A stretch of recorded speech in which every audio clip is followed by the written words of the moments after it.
Karl Jobst is suing Billy Mitchell for, I can't even believe I'm saying this, defamation. Look, I know I should be finishing the current set of videos, but Rocket Power Beach Bandits is taking a long time, and this is something I can talk about quickly, so I'm gonna do that. First, a rundown. I have been following the Karl Billy legal drama since the beginning. I've watched it more closely than a microbiologist studying cultures on green gelatin. I caught the first video when it started, I caught the fallout when it ended, I caught everything in between, and I caught all of the reactions to it. The reason I'm so interested is because this entire situation has been an out-of-pocket melting pot full of revelations and issues directly related to video game history abroad. My inner video game historian is breathing all of it in like really good weed. Before I talk about the new stuff, let me give you a quick, abridged version of how we got here. A few years ago, back at the end of 2020, a YouTuber going by Apollo Legend tragically flatlined himself. He spotlighted a lifetime of abuse, a ton of physical and mental pain, and a couple of pretty vicious social attacks from a couple of people. None of which are Billy Mitchell, but that didn't stop Karl Jobst. Karl, in his infinitely deteriorating wisdom, threw out Billy Mitchell's name in direct relation to the self-deletion of an already broken man. This little dust-up led to a few years' worth of trouble, including, but not limited to, $525,000 from Notch and his community lost, which later led to Notch losing something like $342,000 extra, $242,000 raised by GoFundMe, and lost, a ton of money out of pocket, lost, and Karl getting roasted by the judge during the final decision. The bigger part of all of this was revelation. We didn't find out a lot of the most important things during the trial, at least not from Karl or anybody in the immediate vicinity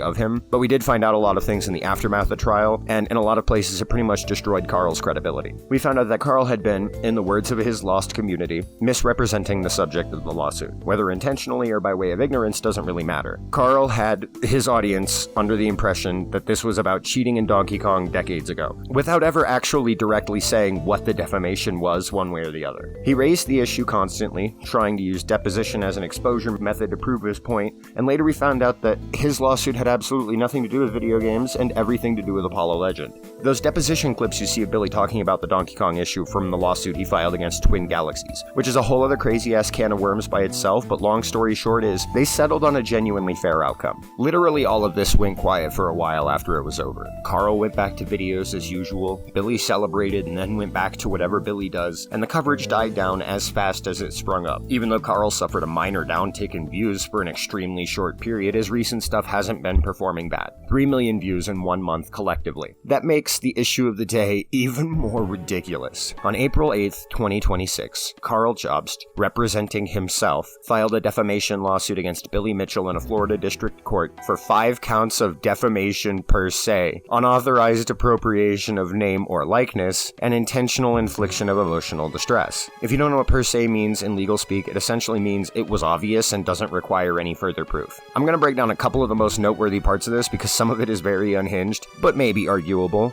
and most of it is outright nonsense.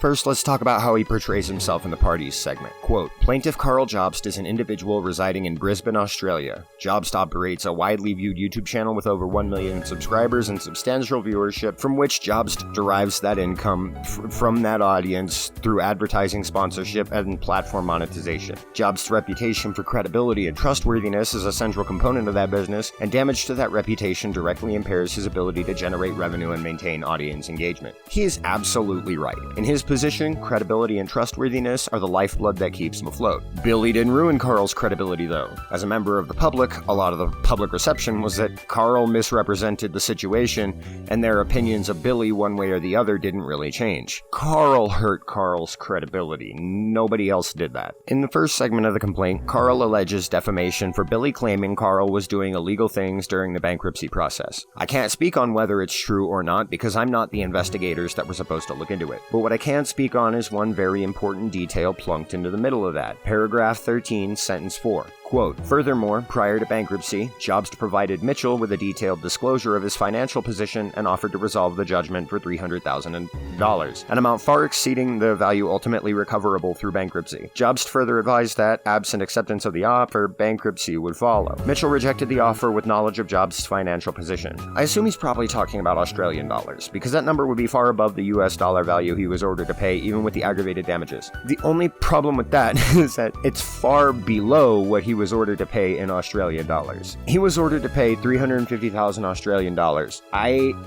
hate to be this guy, but the time for a settlement is not after you have already lost the lawsuit and been ordered to pay. The time for a settlement is during a lawsuit. Billy was under no obligation to accept a settlement after the judgment. Being all snaky like, oh, just take what I want to give you because you won't get more from my bankruptcy, and then following that with the pity-me tone of Mitchell rejected the offer with the knowledge of Jobs' financial position is just crazy. Carl goes on to say that nothing ever came of the claim, and he cites more interactions where Billy is publicly calling him out for some of what was going on behind the scenes. One particularly funny one is paragraph 20, which is Billy throwing shade at the fact that Carl was trying to avoid paying the full amount because it looks like he was. Like, by his own admission in this complaint, he made an effort to pay less than he was ordered to, so this can definitely be taken as direct relation to that. And I just gotta point out that even if he doesn't get all the money back in bankruptcy, the rest of the money is still owed. It's not like it just disappears because the bankruptcy couldn't cover it. That money is still owed.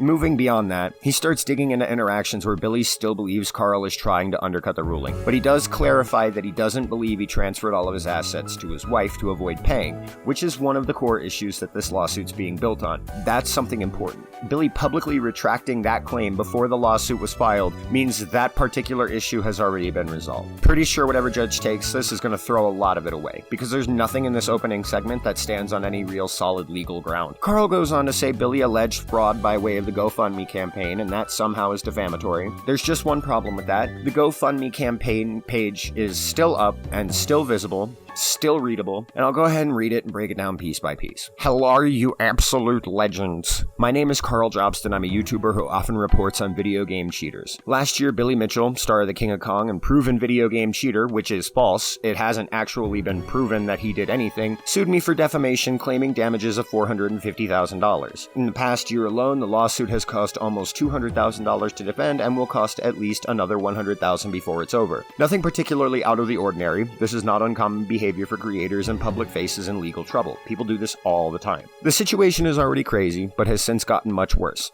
Billy Mitchell has sent me another defamation lawsuit for another $450,000, so that will mean I will need to defend two lawsuits at the same time, both being extremely expensive. But then it gets even worse because Billy is threatening me with more lawsuits. Hold on. This is where it falls apart. Billy did raise the prospect of another lawsuit, but according to everything I can find, he only ever filed one and only ever threatened one more. So no, you didn't need to defend two lawsuits at the same time, and as far as my own research goes, I can't find any indication that he was going to sue beyond the one that happened and the one he dropped. If I was a member of the jury, I would consider this misrepresentation. These lawsuits are unhinged, and it's highly likely Billy will ultimately lose. But until we go to trial, it requires a lot of money to deal with. I would appreciate any help that you're able to provide, as this affects not only me, but my family as well. Obviously, it's bad enough to attack me when I've done nothing wrong, but to injure them as well takes things to another level. But Carl did do something wrong. Carl defamed him. Claiming somebody's responsible for the death of somebody else when they aren't is real defamation. I agree that injuring Carl's family took this to another level, but Carl is responsible for that escalation. Naturally, the more money I'm able to raise, the better my legal defense will be. That's just the way it works. If and when I defeat Mitchell in court, he will likely have to pay back a lot of the costs that I incurred. I will use that money to host a grand gaming tournament in his honor. I appreciate all of the support. No, Carl, that is not, in fact, the way it works. Don't get me wrong, there are plenty of things you can throw money at.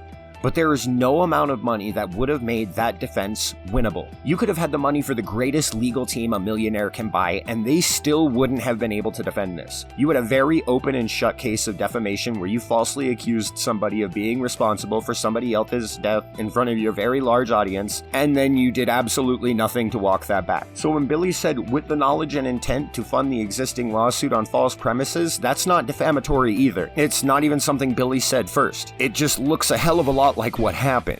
This crazy-ass document goes through a tremendous amount more related to the GoFundMe page, which I guarantee is a losing argument. There are some more joke tweets from the Billy Mitchell victory parade used as exhibits of defamation when really there isn't any defamation in them. Like the one where he jokes about Carl's fans losing money by retweeting a Carl defender. People didn't expect Carl to lose. They expected him to win because he kept presenting the issue as a one-sided in his favor. In that sense, everybody who gave money lost because Carl lost. That's not defamation, that's just the truth. He uses a live stream later where Billy mentions that money was lost, and again, it was lost. and it was lost for personal gain because it was literally to personally defend Carl. Like, it's not like he sued a corporate body and Carl was just the public representative. He sued Carl. It was personal. I want to skip ahead to the unauthorized use of likeness because this is some of the most insane shit I've ever seen a YouTuber claim. The big point right at the beginning is that Billy made content about Carl. During that, he linked to a sponsorship. You know, that thing that Carl did? The video, I just exposed Billy Mitchell's dumbest lie ever, has a War Thunder sponsorship. The video, Conman Billy Mitchell caught faking evidence, has a Dislight sponsorship. Almost every single one of his Billy Mitchell related videos uses Billy in the thumbnail and in the video, plus they all have sponsorship segments. This isn't just fucking stupid, it's raw hypocrisy. It shits in the face of the fair use that content creators fight so hard to protect. The fair use that Carl's entire library of content relies on to exist at all. In the exhibits for this stupid-ass claim is that Billy's hot sauce company put out a sauce called Red Joystick Headshot using Carl's name and likeness, which actually didn't happen. Hilariously, that sauce sold out. I can't find a picture of it, I don't know what it looks like, but I did see the Carl Lobst statue, and that is a parody. Carl doesn't include any pictures of the hot sauce itself to prove his claim that his likeness was put on the bottle, and even if he did, there's a fine line to be drawn for whether or not it would constitute parody law, because it was a parody. The entire allegation hinges on Billy used Carl's image without permission and with a business sponsorship. Bottom line, Carl literally did that exact same thing, and much of it falls under fair use on both sides. As for the sauce itself, that's completely irrelevant here because Carl isn't suing Ricky's Sauce, who would be actually liable for that likeness issue. He's suing Billy, who is not personally liable for a business liability. In total, there are 5 counts of defamation per se, which doesn't actually work out because you can't just demand that no more evidence be obtained in defamation cases. Why wouldn't he want more evidence? Anybody actually serious about winning would demand the documents related to the investigation that supposedly proves the biggest claim. You'd want that. Carl isn't a lawyer, and that is so apparent right here. I'm not sure how things work in Australia, but in the United States, the person filing the lawsuit has the burden of proof. Carl has to prove defamation by providing the real evidence that Billy's claims were false. There is no per se without those. 1 count of unauthorized appropriation of name or likeness, which is an insulting kind of disgusting thing to do on behalf of a content creator that knows what the fuck fair use is. 1 count of intentional infliction of emotional distress. Oh no. He criticized Carl. He told the truth about some things, he made fun of some things, and yes, he capitalized on a situation that he was relatively quiet about prior to his victory. This is also an extreme act of hypocrisy because Carl admitted to fully intending to humiliate Billy if he himself lost. Carl said, I quote, "The last person on YouTube you want to lose to is me. You know there's gonna be hundreds of vids rubbing it in. I will never let Billy forget this." If Carl's claim of intentional infliction of emotional distress is to be taken seriously, then he himself was premeditating intentional infliction of emotional distress. He was actively preparing to do this thing that he now claims Billy should owe him money for. By his own admission, he was doing that. The judge quoted the exact same thing I just quoted during the ruling. All in all, this is one of the worst documents I've ever seen in my life. This fucking joke excuse of a lawsuit is somehow worse and less comprehensible than Jim Sterling versus Digital Homicide. It's never been so clear to me that somebody writing a legal document is not a lawyer. And guess what? Carl's prayer for relief has 5 equally ridiculous demands. A. Awarding damages to injury to plaintiff's reputation, lost profits, and diminished earning capacity, and plaintiff's mental anguish, distress, and humiliation. B. Awarding punitive damages in the maximum amount permitted by law. C. Awarding pre- and post-judgment interest. And D. Assessing costs incurred in the prosecution of this action. E. Granting such other and further relief as the court deems just and proper. I'm almost 100% certain this complaint will get thrown out if it isn't withdrawn first. To begin with, there is no dollar amount for damages.